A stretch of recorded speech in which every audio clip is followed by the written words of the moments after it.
Musselman had a perfect score tonight. I love it. Second to advance. So good day. Pretty impressive. Yeah.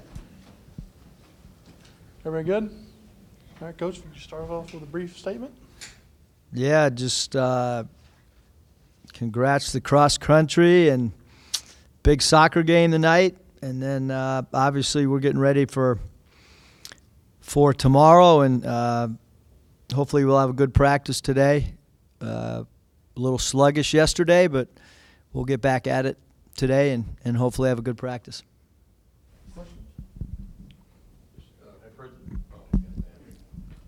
Pritchard at Montana, just kind of what do you see from him? What kind of challenges does he present? Yeah, I mean, I've known Saeed for a while. We recruited him at Nevada. He's from Oakland. Seen him play against my younger son at one point a long time ago, and just a really good basketball player. Can really multi-dimensional. Can play combo guard. When they go real small, they'll play him at the 4 spot. Against quicker people, he'll post up against smaller, quick guys, and he plays right out of that mid post and does a great job of facing up. And then if you put a bigger guy on him, they like to isolate him. And so he obviously creates a lot of mismatch problems. He's one of the best players, in their conference, if not the best player in their conference. And obviously the tradition of Montana in the Big Sky is phenomenal as far as what they've done in making NCAA tournaments.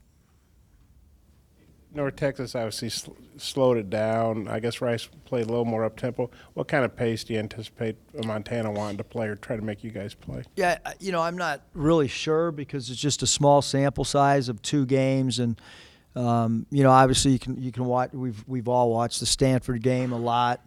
I think they'll run when the opportunity exists, but I also think that they're, Travis as a coach, they get good shots. They play.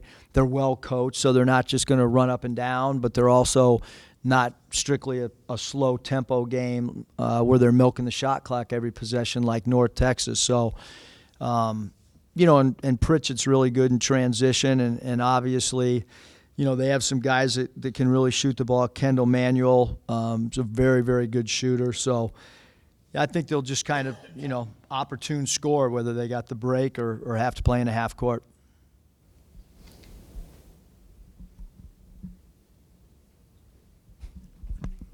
What have you seen from Jeans Hall the first couple games, and what do you think it'll take to kind of get him going on the offensive end? Yeah, I think JC's done a really good job for us defensively when he's come in. He's he's able to play 3, 4, and even 5 for us. I think there's, in his defense, originally throughout the summer we weren't really having him play any 5, but with Reggie not being available, we've certainly played JC a lot at the 5 spot, and he's really tried to play catch up, just learning that spot from an X and O standpoint, from an assignment standpoint. And he's done a good job. I think that, through 2 games, you can't really say a guy's really hot or a guy's cold. I think that, Desi's going to start knocking down shots, and we certainly think and hope that JC will as well. Hey, with the Big Sky, you know how good Montana is. Maybe other people don't. How fired up do you think a program like that gets when they get a shot at an SEC team? Yeah, I mean, I think all you have to do really, Bob, is just look across, every night, in our league. I mean, Florida last night's in for a dog fight when they were playing, and every night it's hard to win. People just don't understand that in college basketball with a 40-minute game and a player gets hot, anything can happen, and that's why, literally every night, not just across college basketball, but almost every night in our own conference, there's games that are coming down to the wire and in these non-conference stuff. And Montana's not going to come in here scared. They're well coached. They're tough. They're used to winning. They have a star player. That star player happens to be a senior who's got great toughness. So we have great respect for Montana, just like we did for Rice and North Texas. What Evansville did to Kentucky, Yeah. I mean, you just got to play. I mean, that's certainly some of the things that we talk to our team about every night is having incredible respect for your opponent and understanding that you've got to play for 40 minutes. Like, you can't play a college basketball game for 12 minutes and come away with a win. You can't turn it off and on like a light switch. Like, you got to bring it. And hopefully, we'll continue to play the defense that we've played, and we understand teams are going to make some more shots maybe than what we've seen, but we want to stick to our defensive principles and continue to try to get better. How are you liking the mix of vets and not rookies but younger guys on the team, and how mature do those sophomores seem to you? Yeah, I think that guys like Desi and Isaiah, like, they got a lot of minutes last year, and so I think that they're really comfortable. I think they're comfortable in the system, but obviously Coach Anderson played those young guys, and so they got some. Obviously, I mean, Isaiah got a tremendous amount of experience and exposure as a freshman, and Desi got great minutes, and so I certainly feel that those guys are in a comfort zone.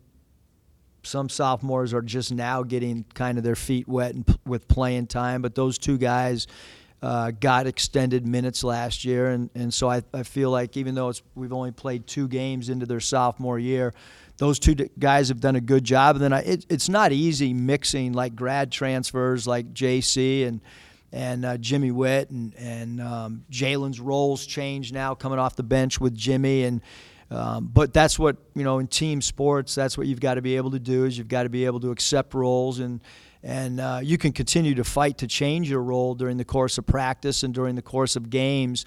But we all signed up for a team sport, and you got to do what's in the best interest of the team. So I think that this blend of younger guys with some of our newer veterans, as well as, veteran or 4-year players like Adria, I think our chemistry is really, really good. Desi, I guess he's 0 for 7 on threes. That's obviously a small sample size, but he did shoot almost 50 last year. I think 50% on about 70 attempts. Do you see anything from him on three-pointer? Just think, hey, he just got off to a little bit of a slow start. Yeah, I mean, when he shoots it, we still feel like it's going in. He's got good rotation on the ball. He's got good arch on the ball. His feet have been set for most of them, and what I was really impressed with is, like, even when the shot hasn't been falling, the impact that he's had. I thought his steal off an inbounds pass last game, kind of a momentum breaker for North Texas, and he's really defended his position, incredible. And he hasn't been shot hunting. Even though he knows he'd like to make a 3 ball, but he's had good patience, and it'll fall. I mean, he shot the ball well last year over the course of extended period of time, and so we feel like, it's just a matter of time before he knocks down 2 or 3, and then his confidence will grow even more. Attacking the basket, and then how's a 6'1" guy get 6 boards? What's the key to that? Yeah, I mean, I think he's done great, getting out in transition and attacking the rim, and a lot of guys will just kind of rely on their 3-point shot and just keep chucking it up there. But he's done a great job of mixing in dribble drives, mixing in slashes to the basket from the weak side, transition points, all areas that make him a more well-rounded player. That was real easy today. Thank you.